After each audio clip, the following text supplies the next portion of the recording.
우리에게 한없는 은혜와 사랑을 베풀기를 아끼지 아니하시는 하나님 아버지, 오후도 주님 저희들 주님 앞에 모였습니다. 우리 아버지로 우리의 주로 우리와 함께하여 주시니 늘 감사합니다. 우리가 드리는 이 예배 받아주시고 우리에게 필요한 말씀으로 충만한 은혜를 베풀어 주옵소서. 주님만 의지하며 예수님의 이름으로 기도드리옵나이다. 아멘. 찬송가 295장입니다.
교회 소식 전하겠습니다.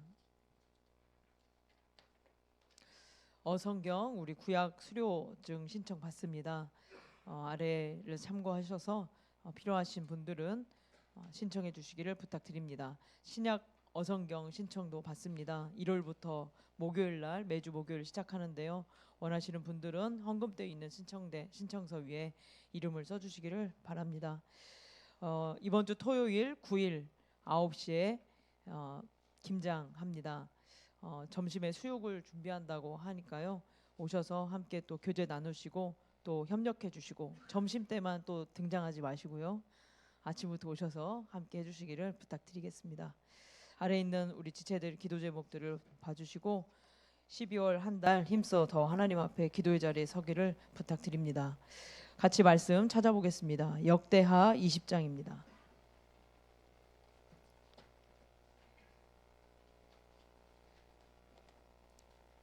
역대하 20장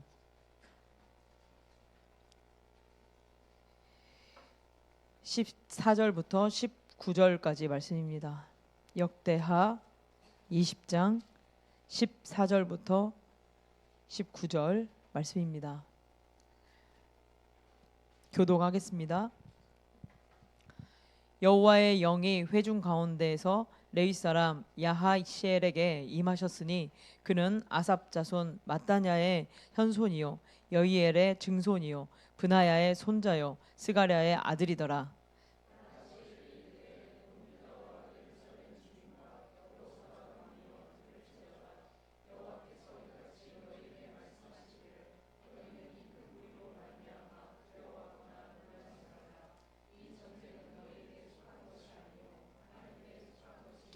내일 너희는 그들에게로 내려가라. 그들이 시스고게로 올라올 때에 너희가 골짜기 어귀 여루엘 들 앞에서 그들을 만나려니와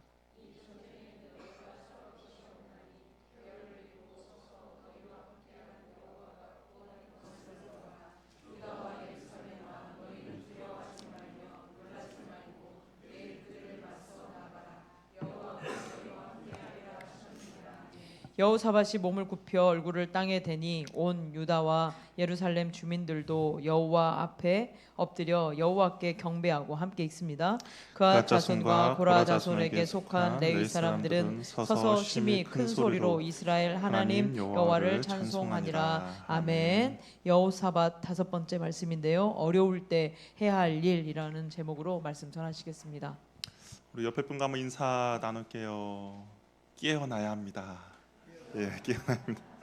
예, 지금 이렇게 날씨도 추운데 이게 딱 히터 틀어지니까 딱 졸립기 딱 좋은 그런 시간인 것 같아요. 그래서 우리 잘 깨어나시기 바랍니다. 우리 어성경 하기 전에 여호사밧 이야기를 나눴었어요. 혹시 기억나십니까? 안 나시면 우리 유튜브 들어가시면 아마 이게 우리가 네 번째까지 여호사밧에 대한 이야기를 나눴습니다. 그래서 오늘 다섯 번째 이야기인데요. 우리 여호사밧은 누군지 아시죠?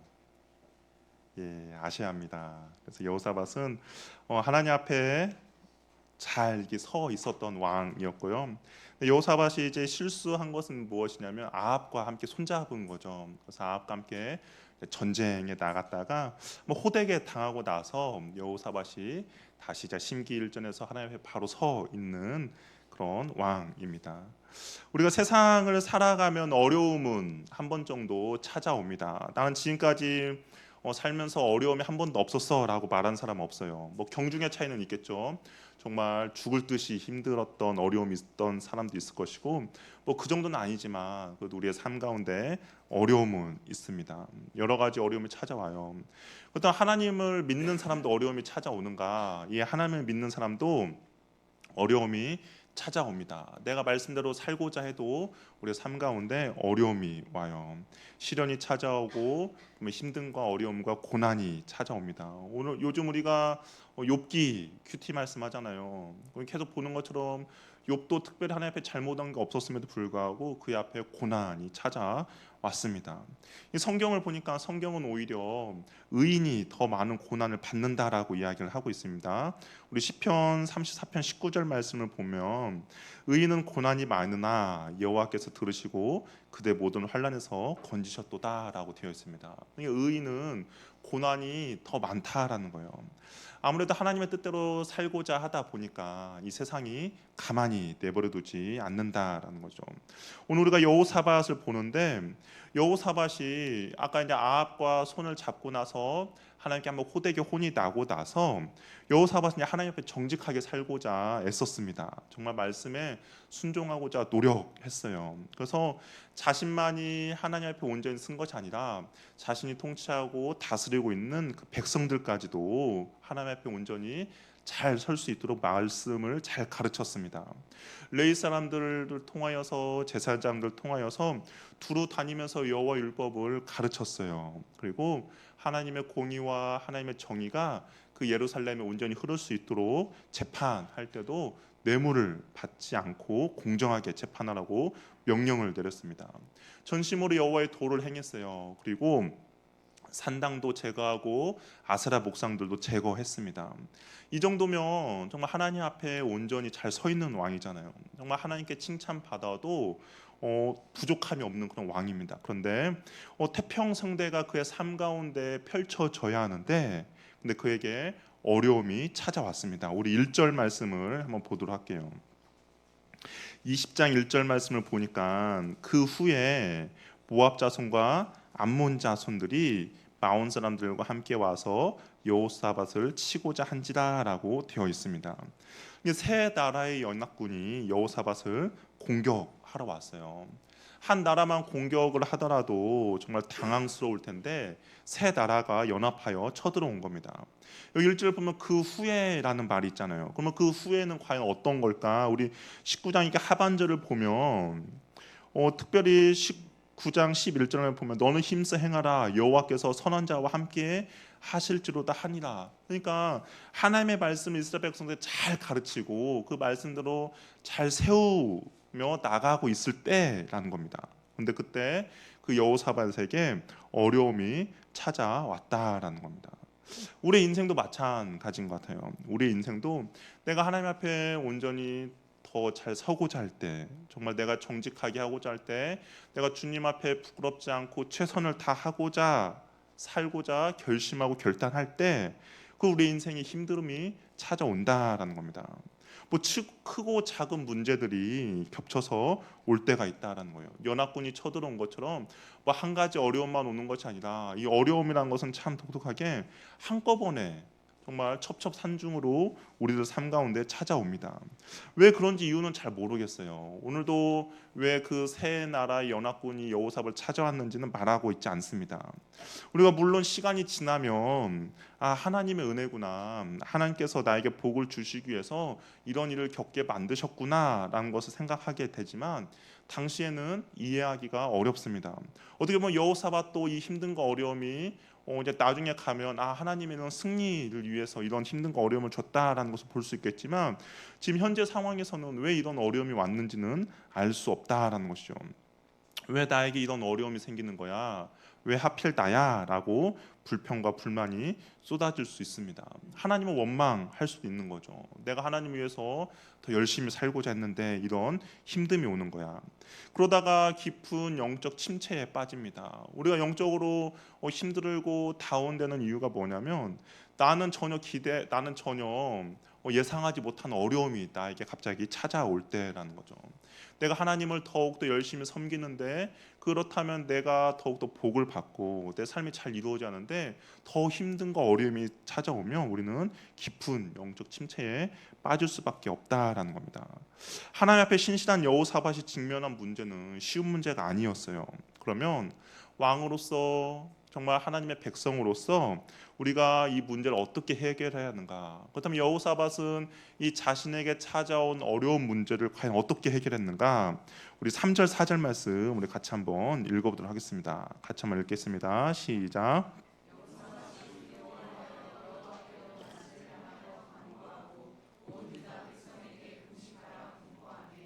유다 사람이 여호와께 도우심을 구하려 하여 유다 모든 성읍에서 모여와서 여호와께 간구하더라. 여호사밧에게 이렇게 세 나라의 연합군이 쳐들어왔다는 것을 소식을 듣고 나서 여호사밧이 두려워했다라고 되어 있습니다. 이 두려워하는 마음은 죄가 아니죠. 자연스러운 감정의 결과입니다. 내가 예상치도 못한 어려움이 오니까 당연히 이것을 어떻게 극복해야 될까에 대한 당연한 감정의 결과인 거죠. 그런데 이 신앙인이라는 것은 두려워함에 멈추면 안 된다라는 거예요. 여호사밧은 어떻게 했습니까? 두려워하는 마음을 가지고 어떻게 해요? 하나님께 나아갔다라는 겁니다. 하나님께 낯을 향하고 기도하기 시작했다라는 거예요. 여호사밧은 이 위기, 자기에게 찾아온 어려움을 어떻게 극복하고자 했냐? 기도로 해결하고자 했다라는 겁니다. 그러나 우리가 이 여호사밧을 잠깐 살펴보면 여호사밧이 지금 하고 있는 행동이 너무 과한 거 아닌가라는 생각이 들 수도 있어요. 왜냐하면 우리가 17장을 보면 하나님께서 여호사밧에게 이제 복을 주셨거든요. 17장을 보면 10절 이하에 보면 하나님께서 얼마나 이 여호사밧을 강대하게 했는지에 대해 이야기가 나옵니다. 그래서 뭐 몇십만 명, 뭐 쭉 군사들의 이야기가 나와요. 근데 그것을 다 합쳐 보니까 여호사밧이 지금 소유하고 있는 군사의 숫자가 116만 명입니다. 이게 100만 명이 넘는 군사를 지금 여호사밧에게 있는 거예요. 그럼에도 불구하고 그 세 나라가 연합해서 왔을 때 여호사밧은 어떻겠습니까? 하나님 앞에 엎드리며 나아갔다라는 것이죠. 우리 100만 명의 군사가 있으면 당시에 적은 군사가 아닙니다. 뭐 이스라엘은 나라는 작은 나라잖아요.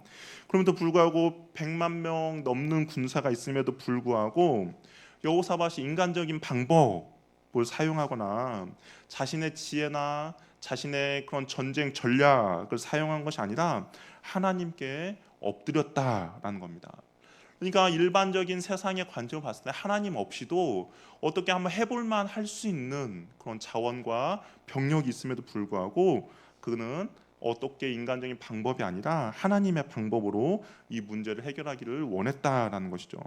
그냥 대충 기도하고 심령만 낸 것이 아니에요. 하나님께 낯을 향하여 결사적으로 간절히 금식하며 기도했다라는 겁니다. 세상의 관점으로 보면 여호사밧의 이 행동은 어리석다라고 사람들이 평가할 수도 있습니다. 왜냐하면 전쟁이 긴박할 때 세상의 방식으로는 전쟁이 긴박해 오면 당연히 전쟁 준비를 해야 되죠.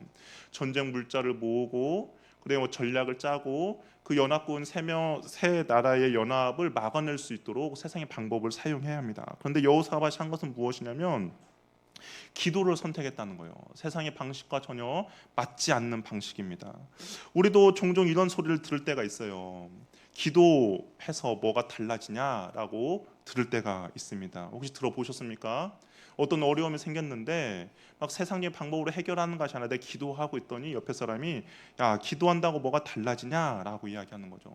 기도한다고 해서 문제가 해결되냐라고 이야기할 때도 있습니다. 지금 기도할 때냐라고 듣는 거죠.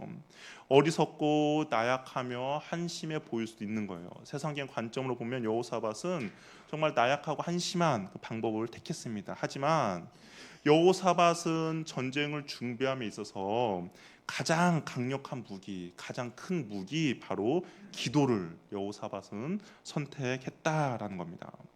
위기의 순간에 다른 것을 사용한 것이 아니라 기도를 우선순위로 여호사밧은 사용한 것이죠. 여호사밧이 생각할 때 그 100만 명이 넘는 군사보다 가장 확실한 무기는 바로 기도였던 것이죠. 여호사밧 위기의 그 순간에 신앙으로 대처를 했습니다. 왕 혼자서만 전심으로 하나님 앞에 나간 것이 아니라 백성들과 함께 금식 기도했어요. 위기가 찾아올 때 과연 여러분들은 어떻게 대처하고 있습니까? 어떤 가정의 위기가 찾아와요. 자녀들의 문제가 생깁니다. 직장에서도 어려움이 생길 수도 있어요. 교회 사역하면서도 힘듦이 찾아오고요. 그다음에 관계에서도 분명히 어려움이 찾아옵니다. 그러면 우리가 그런 어려움이 찾아올 때 우리가 가장 먼저 해야 될 것은 하나님 앞에 엎드리는 것이죠. 기도를 우리의 가장 우선순위로 사용하는 겁니다. 기도라는 무기를 우리가 가장 먼저 우선순위로 사용할 때 그때 하나님의 어떠한 일들이 일어난다라는 것이죠. 우리에게 두려움을 주고 우리에게 신앙을 무너뜨리기 위해서 연합군들 그러니까 사단이 우리 가운데 공격을 해올 겁니다. 어떻게 보면 영적 전쟁이 시작되는 것이죠. 그럴 때 우리가 두려움을 극복하고 그 어려움을 극복할 수 있는 방법은 한 가지밖에 없다라는 거죠. 그것이 무엇입니까?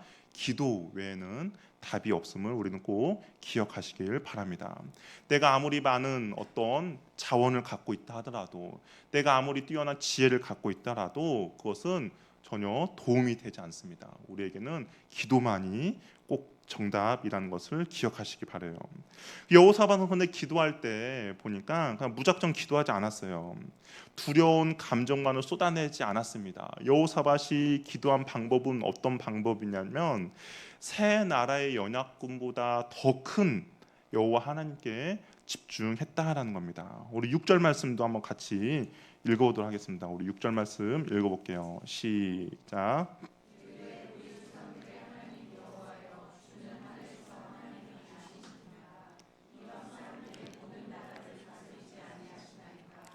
주의 손에 권세와 능력이 있사오니 능히 주와 맞설 사람이 없나이다.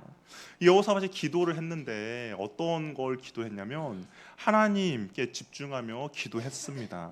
이 기도의 시작이 하나님으로부터 시작해요. 그런데 보니까 하나님이 어떤 분이신지 분명히 알고 기도를 했다라는 거죠. 자신의 기도를 듣고 계시는 분이 누구신가, 이 자신의 기도를 듣고 응답해 주시는 분이 누구신지를 온전히 알았다라는 겁니다. 그분 어떤 분이에요?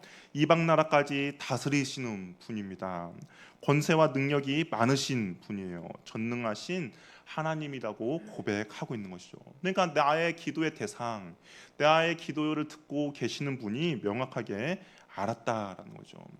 우리 가운데 어떤 두려움이 찾아올 수도 있습니다. 걱정이 많이 들수록 우리가 해야 될 것은 또 무엇이냐면 하나님이 어떤 분이신지 묵상해야 한다라는 거죠. 이 어려움 가운데 이 어려움을 극복할 수 있는 방법은 이 힘듦과 어려움보다 더 크신 하나님을 우리가 온전히 알아야 한다라는 겁니다.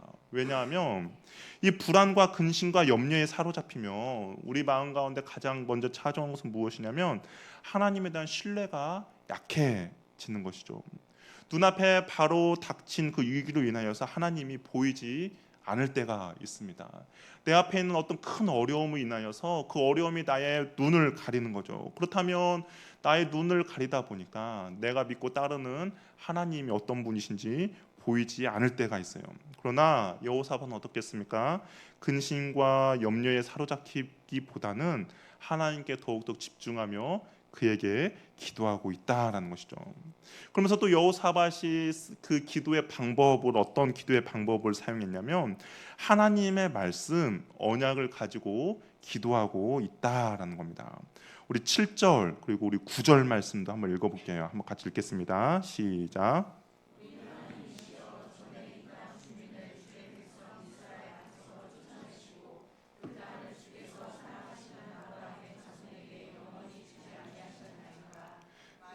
재난이나 난리나 견책이나 전염병이나 기근이 우리에게 임하면 주의 이름이 이 성전에 있으니 우리가 이 성전 앞과 주 앞에 서서 이 환난 가운데 주께 부르짖는 들으시고 권하신가 하였나이다. 야 여호사밧이 하나님의 말씀을 가지고 기도해요. 그런데 보니까 아브라함에게 주신 약속 그리고 이 구절 말씀 우리가 많이 들어봤습니다. 누굴까요? 솔로몬이 성전을 다 짓고 나서 하나님께 제사를 드리면서 했던 그런 기도입니다. 그러니까 성경에 기록된 하나님의 그 약속의 말씀을 가지고 여호사밧이 기도하고 있다라는 거죠. 하나님이 주의 이름이 있는 성전에서 기도하면 응답하겠다고 약속하신 말씀을 붙잡고 기도하고 있습니다. 하나님의 역사 속에서 이스라엘 백성들을 구원하신 일을 기억하며 기도하고 있는 거예요. 그러니까 과거에 하나님께서 행하셨던 그 일들을 가지고 기억하는 것이죠. 기도하고 있는 겁니다. 여호사밧이 하나님의 행하신 일을 기억했어요. 약속의 말씀을 붙잡고 기도하고 있습니다. 그 이유는 여호사밧이 이렇게 하나님의 약속의 말씀을 붙잡고 기도할 수 있었던 이유는 그가 평상시에 하나님의 말씀을 가까이 하고 있음을 말해주고 있다라는 것이죠. 잠깐 앞에서 이야기했던 것처럼 여호사밧은 하나님의 말씀을 백성들에게 가르쳤습니다. 그리고 말씀을 통하여서 이스라엘 백성이 하나님 앞에 바로 서기를 원했어요. 그리고 그 말씀을 통해서 이스라엘 백성이 하나님께 돌아오기를 원했습니다. 그러니까 여호사밧 안에 이 하나님의 말씀이 온전히 그 기초와 그의 삶의 기본에 깔려 있었던 것이죠. 그러니까 위기의 상황 가운데 다른 어떤 것을 붙잡고 기도하며 나간 것이 아니라 자신의 경험과 자신의 지혜를 붙잡고 기도한 것이 아니라 성경에 기록된 하나님이 어떤 분이신지 알고 그의 성품을 기초해서 하나님께 기도했다라는 겁니다. 그래 보니까 또 여호사밧이 혼자만 기도한 것이 아니에요. 13절을 보니까 유다 모든 사람들 아이까지 기도의 자리에 나오게 했다라는 겁니다. 이 기도라는 것은 나 혼자만 기도하는 것이 아니라 우리 주변에는 나와 동역자들과 함께 기도한다라는 겁니다. 우리 가정 가운데 어려운 일이 생기면 어떻게 합니까? 나 혼자만 기도의 자리에 나옵니까? 아니요. 가정 가운데 어려움이 생기면 가족 공동체가 함께 기도하는 거죠. 우리 교회 가운데 어려움이 생기면 어떻게 합니까? 저만 기도해야 합니까? 아니에요. 우리가 함께 우리 공동체를 이루고 있는 저와 여러분들이 함께 한 마음으로 기도해야 한다라는 겁니다. 여호사밧이 하나님의 말씀으로 백성들의 신앙을 잘 가르쳤기 때문에 위기의 순간에 하나님의 말씀 언약을 가지고 기도할 수 있었던 것이죠. 말씀을 떠나 기도하는 것이 아니라 말씀과 함께 기도했다라는 것을 꼭 기억하시길 바랍니다. 이 성도의 담대함은 어디서 오는가? 우리의 담대함은 하나님을 알면서 성도의 담대함이 온다라는 겁니다. 대표적으로 아브라함이 그 집에서 기른 훈련된 자 318명을 데리고 정규군과 전쟁에서 승리할 수 있었던 이유는 다른 것이 아니에요. 그 앞에 조카 롯을 구하러 가기 전에 하나님께서 그에게 주신 약속이 있었거든요. 이게 하나님이 어떤 분이신지를 알므로부터 그의 담대함이 나왔다는 겁니다. 다윗이 골리앗 앞에서도 두려워하지 않고 담대하게 나갈 수 있었던 이유는 무엇입니까? 하나님이 어떤 분이신지를 알기 때문에 담대함으로 그 골리앗 앞에 나갔다라는 것이죠. 하나님을 알면 알수록 성도는 담대해질 수 있다라는 겁니다. 저와 여러분도 마찬가지죠. 저와 여러분들도 우리가 믿고 따르는 여호와 하나님이 어떤 분이신지 안다면 우리들 가운데 담대함이 생기는 것이죠. 주님에 대한 신뢰가 있을 때, 그리고 주님에 대한 믿음이 있을 때 우리가 어떤 두려움과 어려운 상황 가운데서도 우리가 그 상황과 환경에 영향을 받지 않는 이유는 내가 믿고 따르는 여호와 하나님이 누구인지를 온전히 알 때 우리 안에 그런 담대함이 생길 수 있다라는 겁니다. 따라서 평상시에 말씀을 가까이 하고 기도하는 사람은 위기 앞에서도 담대하게 나아갈 수가 있다라는 것이죠. 위기와 어려움은 어떻습니까? 우리에게 예고 없이 찾아옵니다. 위기와 어려움이 언제 너한테 어려움이 닥칠 거야, 언제 너에게 이런 시험이 올 거야라고 이야기하지 않아요. 정말 아무 일도 일어나지 않을 것 같지만 당장에 어려움이 나에게 찾아오는 것이죠. 그런데 이 평상시에 아무 일도 나에게 일어나지 않을 때 말씀을 가까이 하고 기도해야 우리가 온전히 승리할 수가 있다라는 겁니다. 평상시에 달리기를 연습하지 않으면 마라톤을 절대로 완주할 수가 없는 것이죠.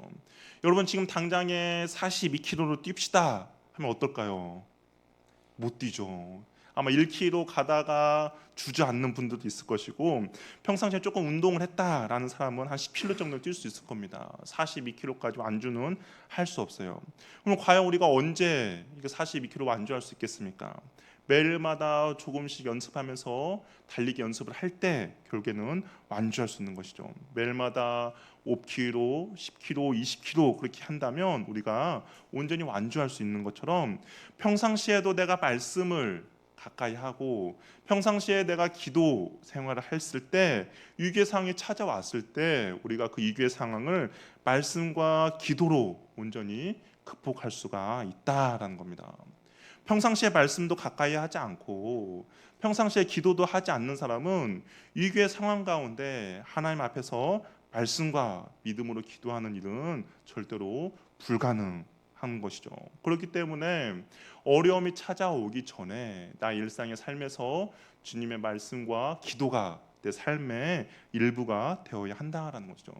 이 여호사밧에게 갑자기 어려움이 찾아왔을 때 여호사밧이 하나님의 말씀을 가지고 하나님 앞에 담대히 기도할 수 있었던 이유, 그리고 담대하게 그가 어려움 앞에도 담대하게 서 있을 수 있었던 이유는 그가 그 전에 하나님의 말씀을 온전히 가까이 했고 그 삶이 주님 앞에 바로 서고자 하는 그 몸부림이 있었기 때문에 이 어려운 상황 가운데 주님 앞에 온전히 나올 수 있었다라는 것이죠.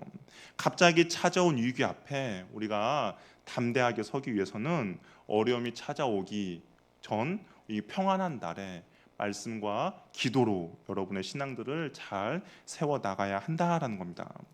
여호사밧은 하나님 어떤 존재인지 아는 거에 그치지 않고 하나님의 약속의 말씀으로 기도하였는데 이 말씀으로 기도한 것이 과연 어떤 의미일까 한번 생각해봤는데요. 제 말씀을 준비하면서 과연 그렇다면 말씀으로 기도한 것이 뭘까라고 한번 생각해봤습니다. 그랬더니 이런 것이 생각이 났어요. 다 아시는 것처럼 저에게는 3명의 아들이 있습니다. 그렇죠? 혹시 뭐 모르시는 분 있습니까? 아니죠. 세 명의 아들이 있어요. 평상시에는 형 동생이 사이가 안 좋아요. 맨날 싸웁니다. 그런데 마음이 이게 하나가 될 때가 있습니다. 언제 하나가 되냐면 저에게 뭔가 요구할 때 마음이 하나가 돼요. 제가 이제 집에 들어가서 옷도 벗기 전에 이제 어떤 애들이 좀 어렸을 때는 놀아달라고 저한테 이제 옵니다. 그러면 당연히 이럴 때는 애들이 한 마음이 돼요. 어떻게 그렇게 한 마음이 되는지 모르겠어요. 그럼 저는 그냥 쉬고 싶은 마음이 있잖아요. 그러면 내 시계를 보면서 몇 시 몇 분에 이렇게 오라고 이야기를 합니다. 그러면 시간이 다가오면 형이 동생을 보내요. 이게 이제 대사 파견하는 거죠. 10분 남았다 말하고 와라라고 하면서 귀에다 저한테 다 들려요. 그러면 작은 애가 와서 저에게 이야기합니다. 아빠 이제 10분 남았어요. 그리고 이제 5분 남았다면 또 형이 또 보내요. 그러면 또 와가지고 5분 남았어요 이야기합니다. 시간이 다 되면 아까 이제 아빠 약속한 시간이야 빨리 놀아줘라고 이야기합니다. 그러면 제가 했던 말이 있으니까 그 대한 말에 책임을 느끼고 놀아줄 수밖에 없는 상황이 벌어지는 거죠. 만약에 제가 오늘 뭐 시간이 안 된다, 그럼 내가 내일 놀아줄게 하면 그 다음 날이 되면 아이들이 또 와서 어제 오늘 놀아준다고 했잖아라고 하면서 놀아주라고 이야기합니다. 그러면 제가 그냥 빈말로 했을지라도 그 말에 책임을 느끼고 아이들을 놀아주게 되는 것이죠. 이거 별것도 아닌데 아빠로서 한 말에 대한 책임이 느껴집니다. 그럼 하물며 그냥 인간 나의 그냥 그 가치가 없는 그냥 약속도 내가 부담을 느끼는데 하물며 전지전능하신 하나님의 그 약속의 말씀, 하나님 스스로 얼마나 그 약속을 꼭 지켜야 되겠다는 부담이 있겠습니까? 여호사바는 하나님께 말씀하신 그 약속의 말씀, 솔로몬이 하나님께 기도한 그 기도문을 가지고 하나님께 기도했다라는 것이죠. 하나님께서 본인이 하신 말씀이기에 그 책임감은 막중할 겁니다. 하나님이 그래서 여호사밧의 기도에 응답해 주세요. 이것이 우리가 위기를 극복할 때 그 극복하는 하나의 지혜라는 생각이 듭니다. 하나님의 약속의 말씀을 붙잡고 기도하는 거죠. 그 말씀을 가지고 하나님 앞에 우리가 나아가는 겁니다. 여호사밧과 온 유대 백성이 확신하여 드린 기도에 하나님께서 응답하세요. 그래서 기도 중에 하나님의 신이 레위 사람 아하시엘에게 임합니다. 그러면서 이 큰 무리로 인하여 두려워하거나 놀라지 말라. 이 전쟁은 하나님께 속한 것이다라고 이야기를 하고 있습니다. 너희는 할 것이 없다라는 거예요. 하나님이 하시는 일만 온전히 지켜보라라고 이야기를 하고 있습니다. 이 말 어디서 많이 들어본 말씀 아닙니까? 어디서 혹시 들어보셨습니까? 이 문구가 비슷한 문구가 어디서 나올까요? 출애굽기에 나옵니다. 홍해를 건너기 전에 그 두려워하고 있는 이스라엘 백성들에게 하나님께서 하신 말씀이에요. 그 말씀과 유사합니다. 우리 출애굽기 14장 14절 말씀 우리 한번 같이 읽어보도록 하겠습니다. 시작.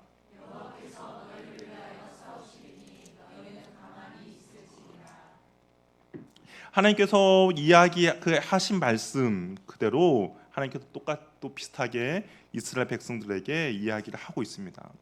여호사밧이 하나님께 기도했더니 하나님께서 대신 싸워 주시겠다라고 이야기합니다. 위기의 순간에 다른 것이 아니라 기도라는 무기를 사용했더니 하나님께서는 우리를 대신하여 싸움을 시작한다라고 말씀하고 있는 것이죠. 여호사밧에게 있어서 가장 큰 무기는 어떤 자신이 갖고 있는 그런 100만 명의 군사가 아니고, 자신이 가지고 있는 어떤 전쟁의 지략이 아니고, 자신이 가지고 있는 어떤 그런 말과 기병이 아니라 하나님께 나아가는 기도임이었고, 그 기도를 사용했더니 하나님께서 우리를 대신해서 여호사를 대신해서 싸워 주겠다라고 약속해 주시는 것이죠. 어떤 분이 이런 말씀하셨어요. 우리가 기도로 하나님을 근심케 하라라고 합니다. 그러면 하나님이 일하신다라고 이야기합니다. 어찌 보면 여호사밧이 기도로 하나님을 근심케 한 거죠. 하나님을 걱정스럽게 만든 겁니다. 어떤 걱정일까요? 자신이 한 말에 대한 책임감, 그리고 자신의 사랑하는 백성이 그 힘든 거 어려움에 빠질 수밖에 없는 그 상황을 인하여서 그 근심으로 인하여서 하나님께서 온전히 일하시게 했다라는 겁니다. 그런데 그 하나님을 근심케 한 것은 무엇이냐면 하나님의 말씀으로 기도한 바로 여호사밧의 행동이라는 것이죠. 여호사밧이 두려움을 하나님께 맡기니 하나님께서 대신 싸우시겠다고 약속하십니다. 하나님의 약속을 말씀을 듣고 유다 백성들은 감사의 경배를 드렸어요.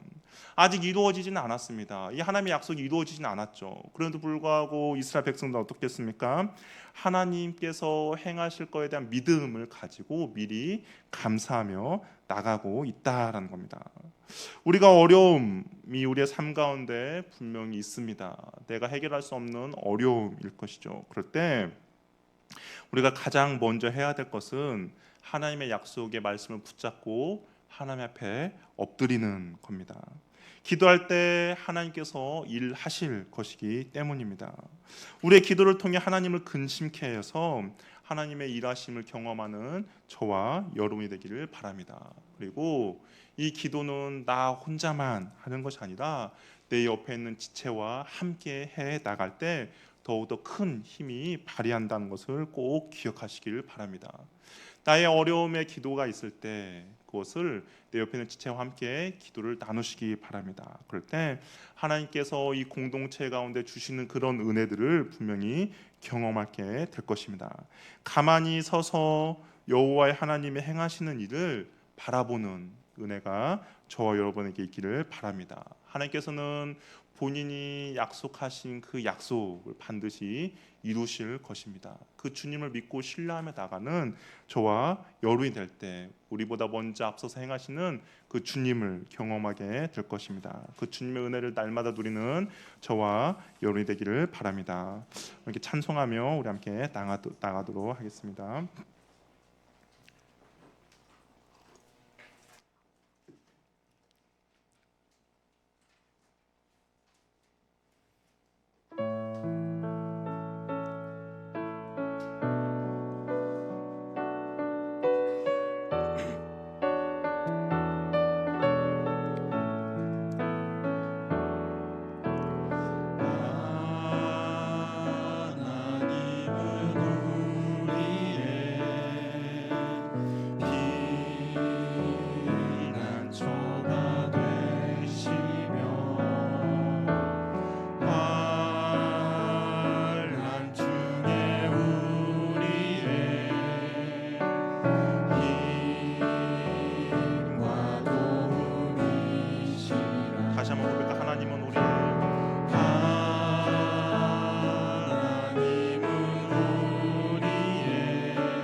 하나님은 우리의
힘듦과 어려움은 우리들에게 예고 없이 찾아옵니다.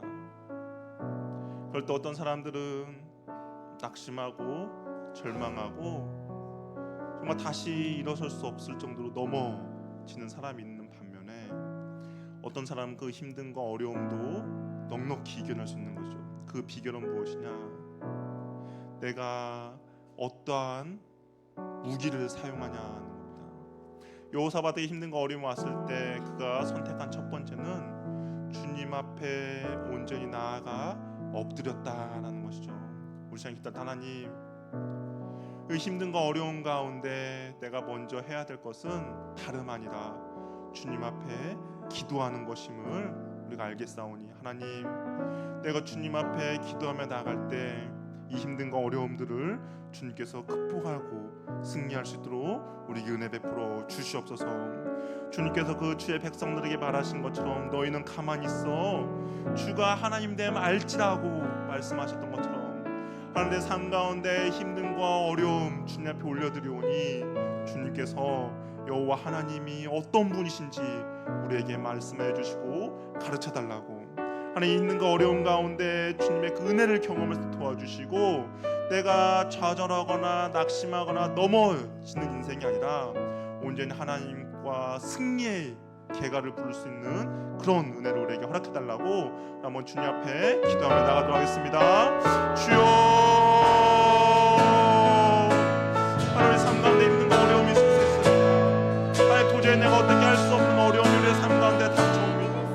하나님 그럴 때 내가 해야 될 것이 무엇입니까? 하나님 내가 할 수 있는 것은 무엇입니까? 하나님 나에게 아무리 많은 100만이 넘는 군사가 있다 할지라도 하나님 내가 먼저 행하고 움직일 것은 주여와 하나님 기도해야 함을 하나님 나에게 은혜를 부어주셔서 하나님 내가 다른 걸 의지하지 않습니다. 내가 다른 걸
주 앞에 나온 우리의 기도 가운데 응답을 해주시고 하나님 내가 다른 데 찾아가지 않고 주님 앞에 엎드리며 주님의 낯을 구하며 나가는 그들 가운데 은혜 베풀어 주시기 원하오니 주여 도와주시옵소서. 하나님 그런 은혜를 우리에게 허락하여 주시옵소서. 여호와 하나님이 어떤 분인지 알게 하여 주시옵소서. 이 전쟁은 너에게 속한 것이 아니라 말씀하시거든요. 하나님께 속하였음을 우리가 고백하오니 주여 은혜 베풀어 주시옵소서. 하나님 역사하여 주시옵소서. 하나님 들어주시기 바랍니다. 하나님 앞에 나가는 주의 자녀들마다 주께서 주신 내가 너무 감사합니다. 하나님을 잡고 주님 앞에 엎드려 주의 자녀들에게 주께서 주시는 내가 넘쳐나기 원하오니 하나님 도와주시옵소서. 하나님 인도하여 주시옵소서. 하나님 도와주시옵소서.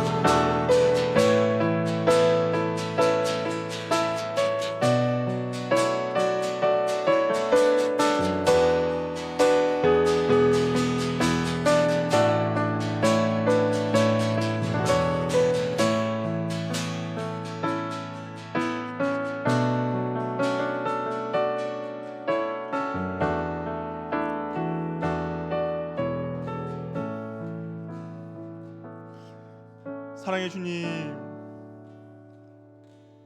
위기의 순간 때 긴급한 순간에 금식하며 기도하는 모습은 어리석어 보일 수도 있습니다. 주변에서는 그러겠죠. 기도한다고 뭐가 달라지냐, 기도한다고 해서 해결이 되냐, 지금이 기도할 때이냐 라고 말할 수 있겠지만, 그러나 하나님 우리에게 있어서 가장 크고 중요한 무기는 기도임을 알기에 주 앞에 기도하며 나아가고자 하는 주의 자녀들을 긍휼히 여겨 주시옵소서.